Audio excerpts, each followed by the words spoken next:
이상하지 않나요? 당신은 직장을 바꾸고 연애를 끝내고 사는 도시까지 달라졌는데 결국은 또 똑같은 상황에 서 있게 됩니다. 사람들은 말합니다. 또 이런 사람을 만났어. 결국 또 이렇게 됐네. 이번엔 다를 줄 알았는데 마치 현실이 복사된 것처럼 같은 경험이 반복되고 있다는 걸 느끼죠. 이건 단순한 우연일까요? 운이 나빠서일까요? 아니면 현실이 무언가를 복제하고 있는 걸까요? 현실은 무작위로 움직이지 않습니다. 우리가 설정한 대로 돌아가는 것도 아니죠. 현실은 당신이 남긴 흔적을 인식하고 그 흔적을 반복해서 인쇄합니다. 다르게 행동해도 결국 같은 감정에 휘말리고 결국 같은 결과에 도달하게 되는 건 과거의 흔적이 지워지지 않았기 때문입니다. 우리는 환경을 바꾸면 삶이 달라질 거라 믿습니다. 하지만 현실은 환경이 아닙니다. 현실은 패턴입니다. 당신은 공간을 옮겼지만 패턴은 따라왔습니다. 이직을 했는데 또 똑같은 상사를 만났습니다. 이사를 했는데 또 똑같은 이웃을 만났습니다. 연애를 끝냈는데 또 똑같은 유형의 사람에게 끌립니다. 이건 사람이나 장소의 문제가 아닙니다. 흔적이 문제입니다. 그 흔적은 감정, 기억, 해석, 그리고 지워지지 않은 리액션의 잔상입니다. 패턴은 절대 말로 바뀌지 않습니다. 이제 안 그래야지. 난 달라졌어. 이번엔 진짜 마지막이야. 이런 말들은 패턴 앞에서 아무런 힘을 갖지 못합니다. 왜냐하면 패턴은 의식이 아니라 지문처럼 남아있기 때문입니다. 가끔 우리는 과거에서 도망쳤다고 생각합니다. 그땐 내가 어려서 그랬지. 이젠 경험이 있으니까 달라질 거야. 이번엔 환경이 바뀌었잖아. 하지만 그게 전부였다면 왜 현실은 계속 복사되듯 돌아오는 걸까요? 정답은 단순합니다. 도망친 게 아니라 복사된 현실로 이동했기 때문입니다. 현실은 당신의 말을 듣지 않습니다. 현실은 흔적을 복제합니다. 당신이 바뀌었다고 느끼는 건 그저 배경만 달라졌기 때문일 수 있습니다. 당신은 패턴을 끄는 게 아니라 패턴을 옮긴 것일 수 있습니다. 지문이 남아있다면 복사는 계속된다. 당신이 컵을 집어들면 컵 표면엔 보이지 않는 지문이 남습니다. 눈으로는 잘 안 보이지만 빛을 비추면 선명하게 드러나죠. 삶도 똑같습니다. 우리가 겪은 경험, 감정, 결정은 장면마다 지문을 남깁니다. 그리고 그 지문은 현실이 다음 장면을 인쇄할 때 도안처럼 사용됩니다. 지문은 무엇을 느꼈는가가 아니라 어디까지 믿어버렸는가입니다. 나는 결국 밀려난다. 사람은 믿으면 안 된다. 끝에 가면 꼭 틀어진다. 이건 한 번의 사건이 아닙니다. 도장처럼 남은 흔적입니다. 그 흔적은 느낌이 아니라 확정된 사실처럼 저장되죠. 한 번 굳은 지문은 새로운 장면이 오면 이번에도 같은 모양으로 찍어라라고 현실을 압박합니다. 지문은 기억보다 오래간다.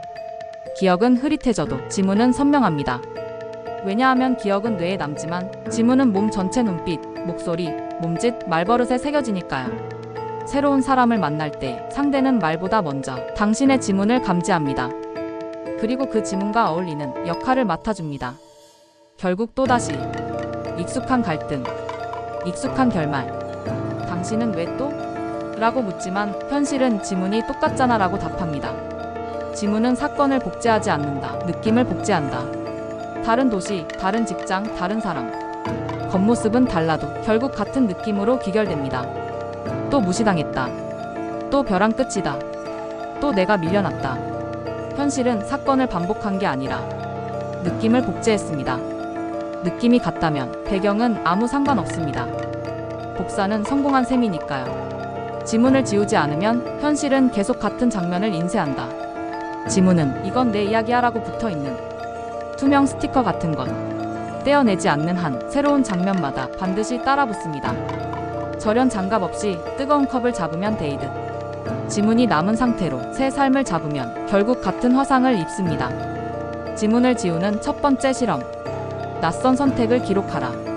버릇처럼 나오는 말 대신 한 글자라도 다른 말을 써본다.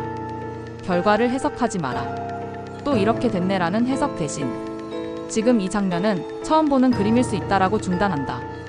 다음 행동을 지연시켜라. 반복되는 장면이 오면 3초 멈춘다. 지문은 즉시 반응으로 찍히기 때문이다. 작다고 느껴지겠지만 지문은 연필 자국처럼 살짝만 문질러도 흐려집니다. 흐려진 흔적 위에 새 선이 그어질 수 있습니다. 지문이 달라지면 인쇄된 현실도 달라진다. 당신이 기억하는 건 사건일지 모르지만 현실이 복제하는 건 느낌입니다. 사건은 과거에 남고 느낌은 미래로 넘어갑니다. 복제 시스템은 이 느낌을 추출해 다음 장면의 밑그림으로 사용하죠. 현실은 그때의 감정을 기준으로 다음 장면을 만든다. 이런 경험 없으셨나요?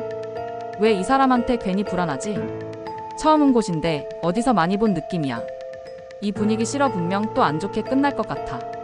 사건은 다르지만 분위기와 감정이 같으면 몸은 이미 결과를 알고 있습니다. 왜냐하면 복제는 느낌값 단위로 이뤄지기 때문입니다. 현실은 파동처럼 전송된 느낌값을 수신한다. 말은 아무 힘이 없습니다. 다짐도 마찬가지입니다. 현실은 오직 감정의 파형만 읽습니다. 예를 들어 나는 인정받고 싶지 않아라고 말해도 속에서 계속 왜 날 무시하지? 라는 잔류 감정이 돌고 있다면 현실은 그 잔류 진동을 수신하고 그에 맞는 장면을 출력합니다. 복제 시스템은 기억된 장면이 아니라 느껴진 패턴을 인쇄한다. 이직을 했는데 또 무시당하는 느낌이 반복된다면 그건 상사가 문제가 아니라 그 느낌값이 아직도 남아있기 때문입니다. 연애를 끝냈는데 또 거절당하는 관계가 이어진다면 그건 사람이 달라진 게 아니라 느낌이 복제됐기 때문입니다. 복제 시스템은 장면을 보지 않습니다. 오직 감정 파동을 감지합니다. 그리고 가장 강하게 남아있는 파동값을 다음 장면의 톤으로 복사합니다. 그래서 배경이 바뀌어도 결말이 같고 인물이 달라도 역할이 반복됩니다. 당신이 느끼는 대로 현실은 공연을 시작한다. 이건 연극과 비슷합니다. 당신의 파동이 나는 항상 밀려나라는 감정값을 품고 있다면 현실은 밀어낼 사람을 배정합니다. 나는 늘 손해를 본다라는 느낌이 강하면 현실은 이익만 챙길 인물을 섭외합니다. 그리고 막이 오르면 그들은 각자의 역할을 수행할 뿐입니다. 이 공연은 반복됩니다. 느낌이 바뀌지 않는 한 배우를 바꾸고 무대를 바꾸고 조명을 바꿔도 대본은 당신의 감정값에 따라 결정되기 때문입니다.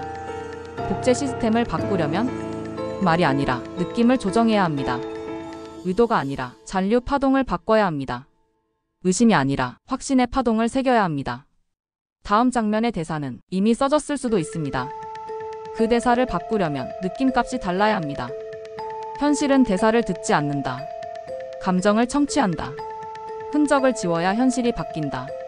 당신이 아무리 이제는 다르다라고 말해도 현실은 바뀌지 않습니다. 왜냐하면 복제 시스템은 의지가 아니라 잔상을 따르기 때문입니다. 현실은 당신이 무엇을 원하느냐보다 어떤 잔상을 남겼느냐에 반응합니다. 그리고 그 잔상이 모든 장면을 다시 찍어냅니다. 같은 배우, 같은 감정, 같은 결말로. 그렇다면 우리는 어떻게 해야 이 복제를 멈출 수 있을까요? 1. 도망치지 말고 되가 마라. 피한다고 끝나지 않습니다. 이직, 이사, 이별, 장면만 바뀌고 패턴은 따라붙습니다. 지워야 끝납니다. 되돌아가야 합니다. 그때 어떤 느낌이었는지, 무엇을 믿어버렸는지, 어떤 결론을 내렸는지 그 장면을 되감고 그때의 나를 다시 조율해야 합니다. 지문은 도망쳐서 지워지지 않습니다. 직면해야 흐려집니다. 2. 해석을 바꿔야 제출력이 멈춘다. 예전에 했던 해석을 지금도 똑같이 반복하고 있다면 당신은 지금도 같은 복제를 실행 중입니다. 예를 들어 그 사람이 날 무시했다. 내가 작아졌던 것이다. 난 언제나 밀린다. 내가 내 자리를 허용하지 않았다. 이건 자기 비난이 아닙니다. 기록된 해석을 지우고 새 메타데이터를 입력하는 일입니다. 복제 시스템은 해석을 팩트로 저장합니다. 그 해석을 바꾸는 순간 다음 장면의 설정값이 달라집니다. 3. 반응을 미뤄라. 인쇄 타이밍을 늦춰라. 복제는 대부분 자동 반응으로 시작됩니다. 뭔가 익숙한 느낌이 올 때, 특정 상황에서 숨이 가빠질 때, 아직 일어나지도 않은 결말을 미리 감지할 때, 그 순간 딱 3초만 멈춰보세요. 말을 늦추고 결정을 미루고 표정을 유지하세요. 그러면 복제 시스템은 새로운 데이터가 들어왔다고 착각합니다. 그리고 이건 이전 장면과 다르다고 판단합니다. 그 판단 하나가 다음 장면의 배경을 바꾸는 키가 됩니다. 4. 이전에 없던 장면을 의도적으로 만들어라. 복제를 끊는 가장 강력한 방법은 복제할 수 없는 장면을 만드는 것입니다. 평소라면 회피할 상황에서 한 번은 말해보세요. 항상 하던 말 대신 한 글자만 다른 말을 해보세요. 늘 도망치던 장면에서 한 발짝만 버텨보세요. 그 순간 시스템은 오류를 인식합니다. 복제가 실패했다는 신호를 받습니다. 그게 바로 새로운 장면이 시작되는 타이밍입니다.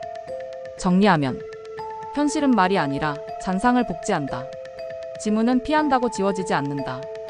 해석을 바꾸면 시스템 설정이 바뀐다. 자동 반응을 지연하면 인쇄가 꼬인다. 새로운 장면은 익숙함을 버릴 때 시작된다. 패턴은 반복되지 않는다. 반복되도록 내버려 둔 것이다. 당신은 도망친 게 아닙니다. 그저 복제된 현실로 이동했을 뿐입니다. 왜 똑같은 일이 반복될까요? 사람이 달라져도 장소가 바뀌어도 결국 같은 결말에 도달하는 이유. 그건 당신이 남긴 감정의 지문 때문입니다. 현실은 당신의 의지가 아닌 지워지지 않은 감정의 파동을 수신하고 복제합니다. 반복되는 삶에서 벗어나려면 선택이 아니라 지문을 바꿔야 합니다. 이번 영상에서 현실 복제 시스템의 작동 방식, 감정이 현실을 인쇄하는 메커니즘, 반복되는 삶에서 빠져나오는 실제 방법까지 심오하지만 현실적인 인생 설계의 실마리를 제공하고 싶었습니다.